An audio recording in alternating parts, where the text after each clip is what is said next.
Muchas gracias.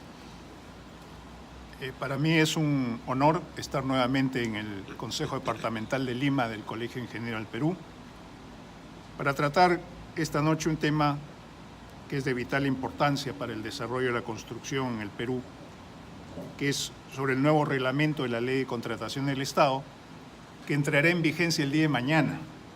Mañana entra en vigencia el nuevo reglamento, de la mano con las modificaciones que el último decreto legislativo 1444 ha introducido en la Ley de Contratación del Estado 30225.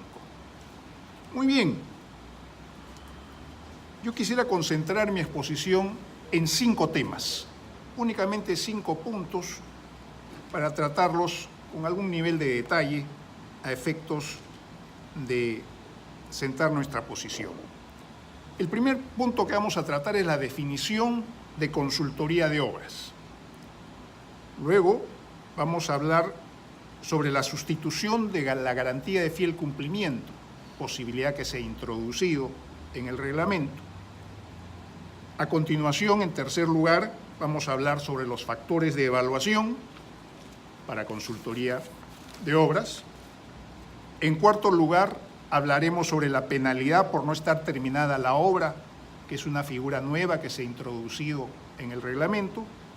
Y finalmente hablaremos sobre la posibilidad de reducir prestaciones de supervisión en los casos en que por acción de terceros no se pueden concluir todas las actividades o todas las obligaciones que tiene que prestar el supervisor. ¿Qué podemos decir sobre la definición de consultoría de obras? Ha cambiado. Ha cambiado, se ha modificado, se ha perfeccionado, sí, pero de una manera muy tímida y lenta. Veamos por qué. La definición que existía de consultoría de obras, o que existe hasta hoy, solo hasta hoy, es la siguiente: servicios profesionales altamente calificados consistentes en la elaboración del expediente técnico de obras y en la supervisión de obras. A partir de mañana, la definición dice ahora que consultoría de obras son los servicios profesionales altamente calificados consistentes en la elaboración del expediente técnico de obras, en la supervisión de obras y en la supervisión de la elaboración del expediente técnico de obras. ¿Ok? Se ha agregado un concepto más, ¿no es cierto? Efectivamente, el de la supervisión de la elaboración del expediente técnico de obras. Pero en realidad, desde distintos sectores se había solicitado que la definición sea más generosa y más amplia. Por ejemplo, que comprenda la supervisión y elaboración de toda clase de estudios, incluyendo los estudios de preinversión. Y les voy a decir por qué. Porque de acuerdo al artículo 27 de la Ley de Contratación del Estado, el régimen de adjudicación de los servicios de consultoría es dual, tiene 2 modalidades. Si es consultoría de obras, tiene un sistema, y si es consultoría en general, como se ha dado en denominar últimamente, tiene otro sistema.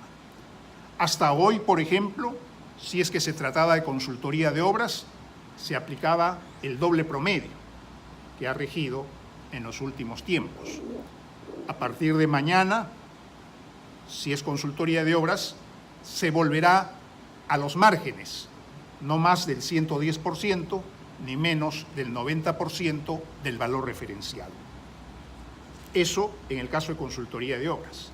Y en el caso de consultoría en general, se contrata al más bajo, pero sin ningún margen, sin ningún piso, de manera que pueden presentarse ofertas por debajo del 90%, lo que abre las puertas a lo que en la doctrina se conoce como las ofertas ruinosas, aquellas que manifiestamente son insuficientes para desarrollar el servicio que se convoca. Pues bien, entonces nosotros siempre hemos dicho, oye, no hay necesidad de hacer esas diferencias. Todas las consultorías que tienen que ver con la ingeniería, con el desarrollo de infraestructuras, tienen que convocarse bajo el mismo sistema, apelando al principio aquel que nos recuerda que donde existe la misma razón, existe el mismo derecho. Pues bien, no hemos tenido éxito en ese pedido, pero hemos tenido un éxito parcial en la medida que se ha reconocido, como queda dicho, que están introduciéndose en el concepto el término de supervisión de la elaboración del expediente técnico. ¿Qué falta? Como repito, falta que se defina que también están comprendidos toda clase de supervisiones y toda clase de elaboración de estudios, tanto de preinversión como de inversión. Y también, por cierto, la supervisión de los niveles de servicio, nuevo régimen al que se está recurriendo con relativa frecuencia y que en realidad deberían ser contratados bajo el mismo sistema. También falta que las entidades, aprovechando que ahora se está incorporando el tema de la supervisión de la elaboración de estudios, por lo menos el estudio definitivo de expediente técnico, dentro de este concepto de consultoría de obras, sería pertinente que las entidades públicas se abstengan de hacer ellas mismas las supervisiones de la elaboración de los estudios y convoquen a los profesionales especializados en ello para que desarrollen esta clase de servicios. Pues bien, eso en materia de definición de consultoría de obras. Hay un avance, como repito, tímido, lento, pero avance al fin. Habrá que ver también en el futuro qué se puede hacer. Quizás no se pueda reformar el reglamento en lo inmediato, pero a través del OCE quizás se puedan emitir algunas directivas que puedan regular, por ejemplo, el tema de la definición y el concepto que abarca el expediente técnico para ver si por ahí se encuentra alguna salida. Pero de que hay que trabajar en la búsqueda de que se seleccione cabalmente los servicios de consultoría en toda su extensión, hay que hacerlo. El segundo punto, como les decía, es el tema de la sustitución de la garantía de fiel cumplimiento. El artículo 150 del nuevo reglamento, que entra en vigencia, como repito, el día de mañana, se refiere a la sustitución de la garantía de fiel cumplimiento en obras. Ese es el título que tiene. Dice, sustitución de la garantía de fiel cumplimiento en obras. Y dice así porque además está en el capítulo de obras. Sin embargo, como obras, legítimamente puede comprender tanto a ejecución de obras como a consultoría de obras, no tenemos por qué sentirnos excluidos del concepto. Pero veamos qué dice el artículo. El artículo dice, a partir de la fecha en que el residente anote en el cuaderno de obra la culminación de esta, el contratista puede solicitar la devolución de la garantía de fiel cumplimiento siempre que se cumpla con las siguientes condiciones. Dice, el contratista puede solicitar, según la definición del reglamento, contratista es todo aquel proveedor que contrata con el Estado. Contratistas es el que provee bienes y servicios, contratista es el consultor que provee estudios definitivos, estudios preinversión o que hace supervisión de obras, y contratista naturalmente es el ejecutor de la obra, que era el antiguo contratista en la época del RULCOP. Muy bien, entonces cuando dice el contratista puede solicitar la devolución, los consultores tampoco tienen por qué sentirse marginados y podrían solicitarla. Pero pone dos condiciones el artículo.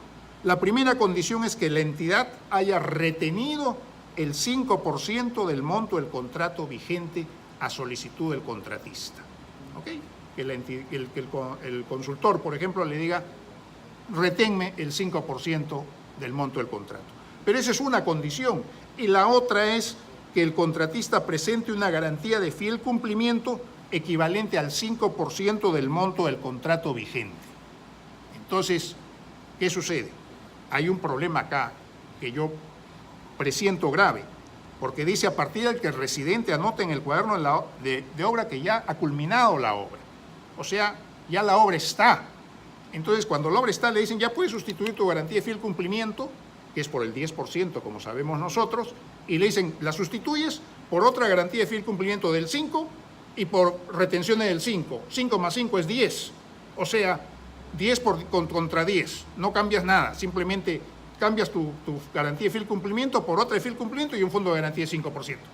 Entonces, creo que no hay ningún avance. El avance sería Si es que te dijesen, oye, no tienes que tener como requisito las dos condiciones, sino una de ambas.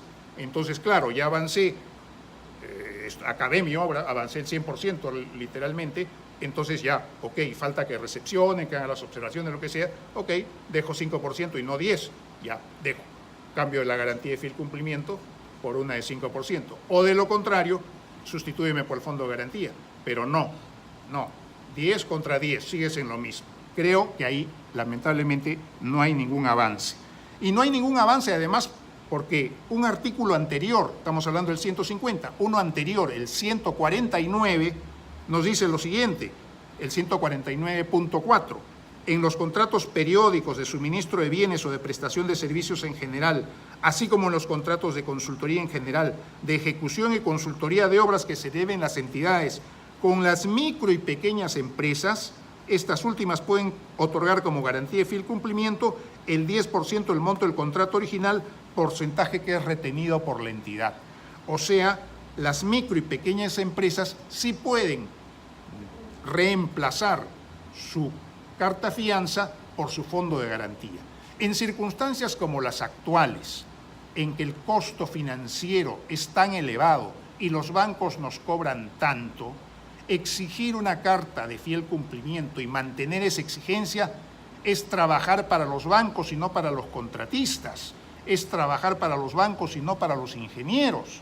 Entonces, lo más conveniente acá, porque además te cortan tu línea de crédito, se corta tu línea de fianzas, se reduce y comienzan los problemas con el banco que no te dan las cartas de fianza. Entonces, lo que hay que hacer acá es decir, ok, todos, no solo las micro y pequeñas empresas, pueden decirle a su cliente, no te voy a dar una carta fianza, reténme el 10% del monto del contrato y que constituyase un fondo de garantía en su reemplazo. Nótese que antes de 1998, cuando estaba vigente el REGAC, Reglamento General de las Actividades de Consultoría, que tuve el alto honor de revisar en su versión final, y estaba vigente también el Reglamento Único de Licitaciones y Contratos de Obras Públicas, el famoso RULCOP, existía el fondo de garantía con una variación fundamental. No era el 10%, era el 5% del monto del contrato. Ahora es el doble y encima con todos estos agravantes. Entonces yo creo que aquí hay algo que debemos corregir. El tercer punto es el de factores de evaluación. En el artículo 51.4 se dice lo siguiente: en el caso de consultoría en general y consultoría de obra, además del precio, se debe establecer al menos uno de los siguientes factores. Dice al menos uno de los siguientes factores. ¿Y cuáles son los factores de evaluación?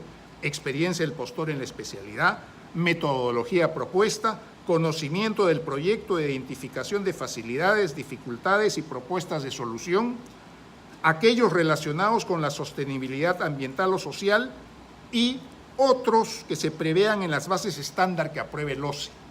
Bueno, me parece muy importante todos, más aún como nos ha informado el doctor Delgado, nos ha recordado, ahora no se va a evaluar al personal en el momento del concurso, del proceso de selección. El personal, al final se va a poner al personal que debe cumplir con las exigencias. Entonces la competencia, porque se debe contratar a través de una competencia, porque así lo manda la Constitución del Estado. La Constitución del Estado dice: el Estado contrata sus proyectos por concurso. Entonces, ¿concurso qué significa? Competencia. Entonces, si va a haber competencia, tú tienes que marcar algunos factores para competir y no decirle al proveedor, oye, tienes que considerar al menos uno de estos factores. Y tan mal está redactado que cómo le va a decir al menos uno, y uno de esos es otros que provean las bases estándar que establecen los. Hay que considerar todos, hay que volver a los orígenes, más aún en circunstancias como las actuales, que estamos azotados por fenómenos de corrupción y malas prácticas, pues hay que volver a los orígenes, a contratar a través de concursos, a contratar a los más capaces, como se hace en el sector privado. ¿Por qué el Estado va a contratar distinto que el privado? ¿Por qué lo que es bueno para el Estado no va a ser bueno para el privado? O al revés, lo que es bueno para el privado no va a ser bueno para el Estado. Hay que mejorar eso y no pensar en restrictivamente decir al menos uno de estos factores, cuando son los factores que marcan la diferencia. Tienes que tener todos esos factores para poder marcar la diferencia y hacer una selección correcta y evitar lo que va a venir de todas maneras si es que esto no se arregla, los empates masivos, y al final vas a terminar sorteando las adjudicaciones y los concursos. Muy bien, el cuarto punto es la penalidad por no estar terminada la obra. Eso también es una novedad. Eso lo pueden ver en el artículo 208 del nuevo reglamento. ¿Qué dice? En el 208.14 dice lo siguiente: como consecuencia de, está mal redactado, pero vamos a tratar de darle una redacción que podamos entender. Si como consecuencia de verificar el funcionamiento u operatividad de la infraestructura culminada y las instalaciones y equipos en caso corresponda, se advierte que la obra no se encuentra culminada, se dispone que el inspector o supervisor anote en el cuaderno de obra tal hecho, o sea que la obra no está terminada, a efectos de que el contratista culmine la obra, aplicándole una penalidad por retraso al contratista ejecutor de la obra, y lo que viene luego es de replay. Y respecto al supervisor se le aplica una penalidad no menor del 1 ni mayor del 5% del monto del contrato de supervisión. Agárrate, Catalina. Entonces, ¿qué quiere decir eso? Que si tú pones cómo se hace la recepción de la obra, el residente va y anota en el cuaderno, ¿no es cierto? La obra está lista para ser recibida. Como nos ha explicado el doctor Delgado, el supervisor o el inspector va, verifica que esté efectivamente la obra en condiciones de ser recibida y dice, ok, da su conformidad, vayan a recibir la obra. Van a recibir la obra y un funcionario se fuma un troncho y dice, no está la obra terminada. No está la obra terminada y te clavan una penalidad del 1 al 5% del monto del contrato. ¿Y qué haces? A llorar a la playa. Entonces, eso es lo que dice la norma. No, porque algunos ingenieros me dicen, no, la obra tiene que estar terminada y claro, si entregas la conformidad es que está terminada. Sí, pues es que está terminada, pero si viene un funcionario que, como les digo, hace lo que les dije, se le ocurre que no está terminada y adiós, a llorar al muro de las lamentaciones. ¿Cómo era antes? Antes te decían, la obra estaba terminada, muy bien, vamos a recibir la obra. Oye, no, esto falta, esto. Hacías tus observaciones. Y la norma dice, en eso se mantiene. Las observaciones se deben levantar en el plazo subsiguiente. Ahora hay un nuevo plazo, creo, de 40 y tantos días, o en todo caso siempre era 1/10, ¿no es verdad? 1/10 del plazo del contrato, levantan las observaciones y no cobraba ni el contratista ejecutor de la obra ni el supervisor de la obra. Tampoco había penalidades por eso. Ahora no. Ahora sí, esas observaciones son del calibre como para considerar que la obra no está terminada, que es al final un concepto subjetivo, pues te reventaste porque te van a aplicar tu penalidad del 1 al 5%. Creo que eso es terrible. Ahora, como digo, en la recepción de obra habrá dos tipos de observaciones. Las que generen una penalidad diaria para el contratista, que al final será una penalidad diaria del contratista porque no ha terminado su obra, pero lo otro es una penalidad hasta el 5% para el contrato del supervisor. Y las otras observaciones que no generan ninguna penalidad. Por último, hay un tema que quería conversar con ustedes, que es el tema de la reducción de prestaciones en supervisión. El artículo 142 del reglamento, del que va a entrar en vigencia, como repito reiteradamente, el día de mañana, dice plazo de ejecución contractual, y el 142.4 dice lo siguiente: cuando se haya previsto en el contrato de supervisión que las actividades comprenden la liquidación del contrato de obra, 1. El contrato de supervisión culmina en caso que la liquidación sea sometido a arbitraje.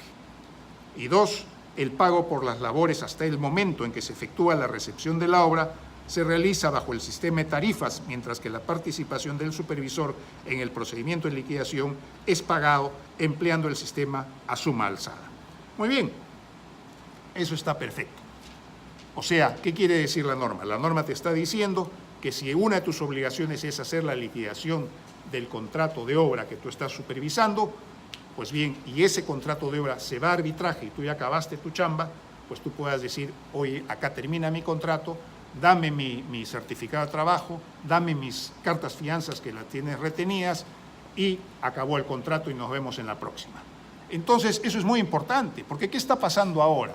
Ahora está pasando lo siguiente: la obra, la liquidación de la obra se va a arbitraje y tú que eres el supervisor te quedas colgado, no te dan tu carta fianza, es más, te dicen, oiga, renueve porque se va a vencer, puede durar 3 años el arbitraje, tú sigues renovando y gastando plata, pagando a los bancos para que renueven la carta fianza, no puedes acabar tu liquidación y no te dan tu certificado de trabajo. Cuando acabe el arbitraje, ya puedes anotar ese numerito que falta en la liquidación del contratista, acabas la liquidación, te dan tu certificado que ya probablemente no te sirve porque los 10 años o 15 años que tiene de vigencia ya se consumieron gran parte en el tiempo que estuviste esperando, porque el plazo de vigencia de tu trabajo se corre a partir de la terminación de la obra y no a partir de la terminación del arbitraje. Entonces, ese es un daño terrible que te ocasiona. Sin embargo, hay una pregunta que algunos profesionales muy distinguidos me han formulado, que es la siguiente: oye, ¿eso rige de aquí para adelante? Sí, pues lamentablemente todas las normas rigen desde el momento de su promulgación en adelante, y es más, las normas de contratación pública rigen las que están vigentes en el momento de la convocatoria del proceso, ni siquiera el momento en que firmas el contrato. Entonces esto va a regir para los procesos que se convocan a partir de mañana. Entonces, cuando ese proceso a partir de mañana vaya a la obra, arbitraje, será de acá a 10 años. ¿Qué va a pasar con los contratos que están en actual ejecución? Entonces, la respuesta está en el Código Civil, en el artículo 1440, relativo a las prestaciones excesivamente onerosas. Tú puedes decirle a tu cliente: esta prestación se está convirtiendo en excesivamente onerosa porque estás renovando reiteradamente fianzas, estás manteniéndote a la espera de que concluya el contrato de obra o que concluya la obra. Entonces podrías plantear la reducción de tus prestaciones. Por eso la norma dice que no se debe afectar tampoco el equilibrio económico-financiero del contrato. Entonces, tanto por la afectación del equilibrio económico-financiero del contrato como por la excesiva onerosidad de la prestación, tú podrías plantearle a tu cliente la reducción de las prestaciones a efectos que se concluye tu contrato y puedan devolverte darte tus fianzas y darte tu certificado de trabajo. Esas son las reflexiones que quería formular con ustedes y les agradezco su atención.